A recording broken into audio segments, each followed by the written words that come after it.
Hello everyone, and welcome to Angry Penguin. This is the first video that I'm making. It's basically a series where I just do things that I feel like doing. And today I'm taking apart a Keurig, which doesn't work anymore. This Keurig was graciously donated by Billy Bob's Coffee Emporium. If you're looking for a good cup of coffee, go to Billy Bob's. I'm a fan. Okay, so let's get started.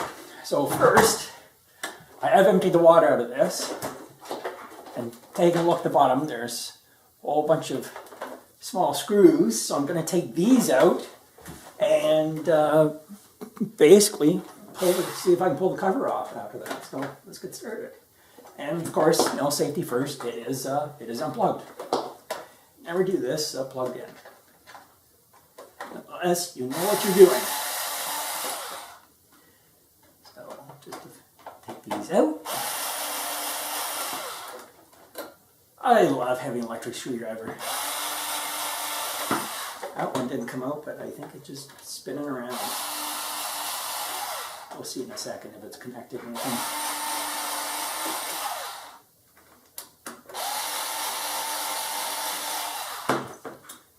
I don't think those are connected to anything.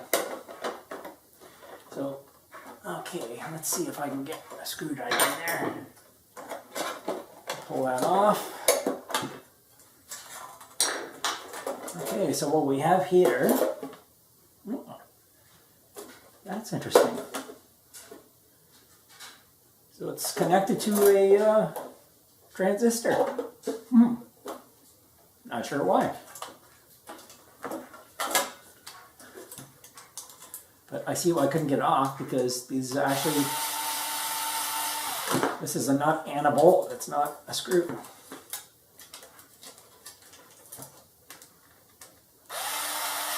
I'll pull those off. And there's our transistor, which I'm assuming it's using that as a heat sink right there. So I don't know if you can, I'll zoom in a little bit. Oops. There's the transistor right there. Don't know why they put a transistor down there, but hey, I didn't design it. So let's just take this off.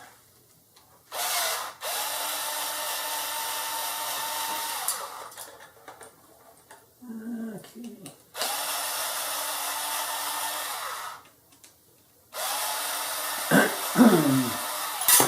Yeah, usually when you get these bigger transformers, like MOSFET transformers, you put a heatsink on, and there's a heat transfer medium right there. That's a paste that's used for heat transfer. So I'll just wipe that off. They use that just to get a good contact between the base that's connected to and the electronic component. So let's see if this comes off. I think I may have to do something else here. Oh, there's another, okay, there's more screws inside. Let's see if I can get those off. Fortunately, those are not reachable with my electric, so I'm going to have to do the old-fashioned method. Take these apart.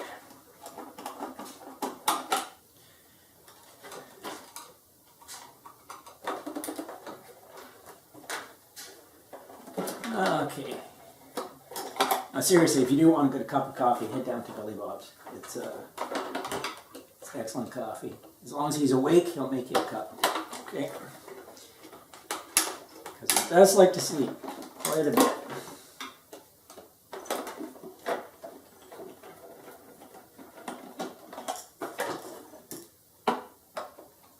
There's little plastic washers in here. As you can see, I guess to help support this thing, but El Cheapo, using plastic instead of metal.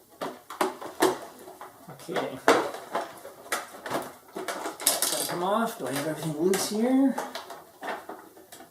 Maybe not. That one still has to be loosened a little bit.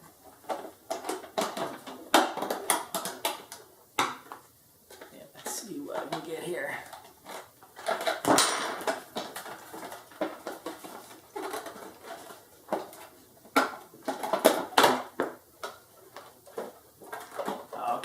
this is going to require a little bit of persuasion. There's a lip in here that catches on the plastic. There we go.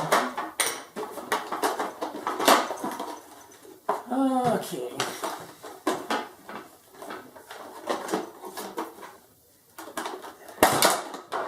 There we go. So these just come out. Old dry coffee. I would not recommend using it to make instant coffee. And we have more screws. Well, let's take these out.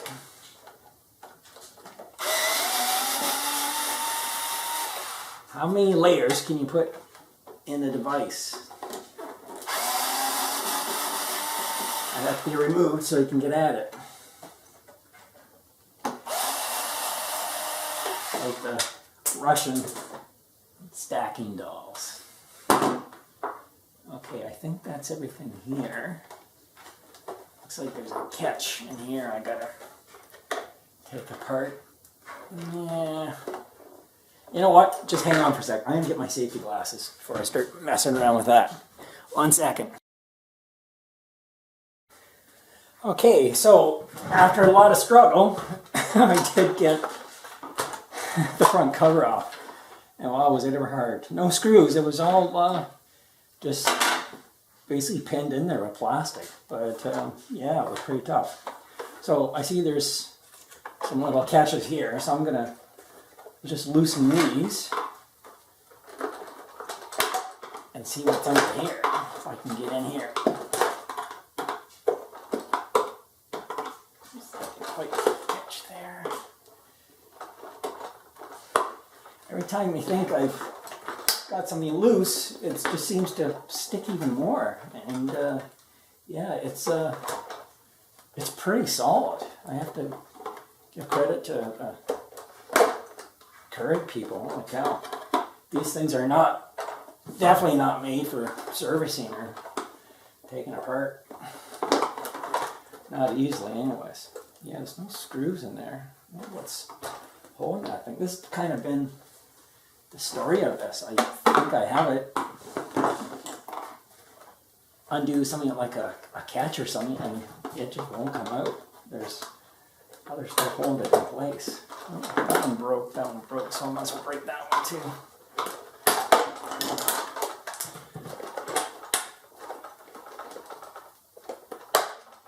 And I think some of these are actually maybe even glued in. That's this front piece here.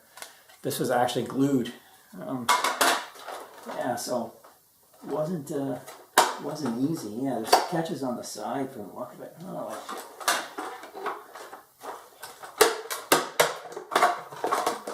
I definitely don't want this taken apart.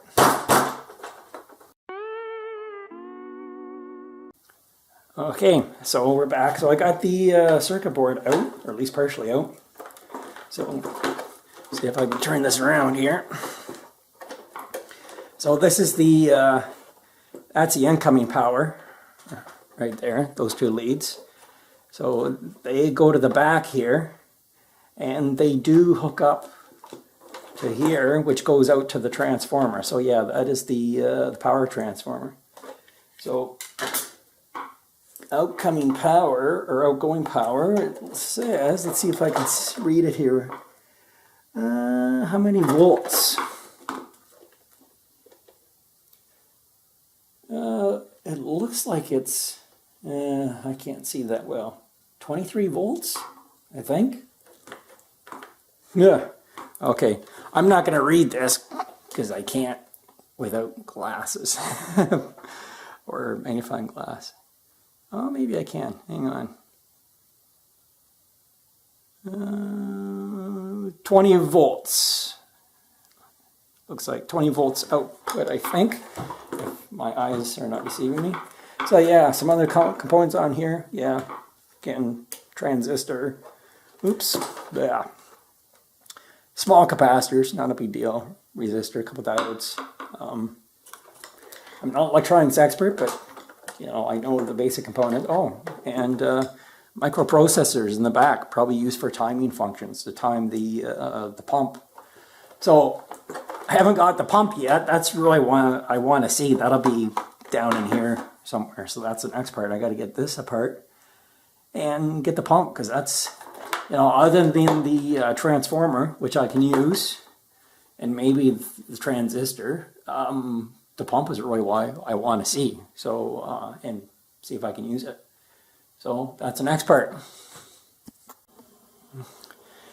So I have had success. I found one screw that held this on. That's why I couldn't get it apart. So here we have, on the side, there's the pump, the motor and the pump. Very tiny. This, I'm not sure if that's maybe something to do with the water level. I don't know. I'll have to take that out and find out what it is. But here, look, a couple heavy-duty leads going to this, which would be the heating chamber. So I'm wondering I can maybe use that for my chemistry lab bench. So, but okay, so what we have here, I just want to take a look. So there's where it looks like goes into the chamber, I would say. So that's probably a check valve. Yeah, so it's going to pump through there. The inlet side, I think I disconnected. Probably, maybe can't see it. Maybe it's over here because I pulled this tube off. Let's see what else. That's going out there to the Keurig. Huh, I don't know what that is. It's coming from the bottom of the chamber. So the hot water, the hot water flows through here and up to the head of the Keurig where it goes through the coffee. But yeah, I'm interested in that. I'll take that apart and find out what it is, because I don't know.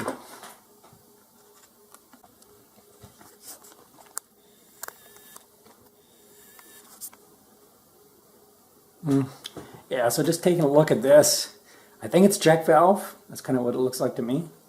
And it looks like there's some stuff caught in it here.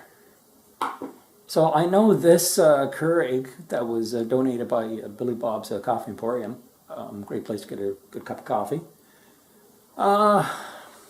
It wasn't working properly, and I wonder if maybe just because this check valve was plugged, we weren't getting flow through the coffee. Because I recall this did take a very, very long time to make a cup of coffee, so that's probably the problem. But yeah, to take this apart and service it and fix that, I mean, pretty hard. I'm still usable right now. It just, you couldn't put the cover back on.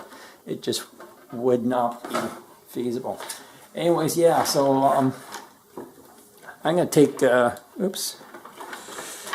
set up here a little bit. I'm gonna take this this chamber out because that looks very interesting. I could use that for something. I do need a small flask heater, so I can maybe use that. And yeah, so that's it. Thanks for watching.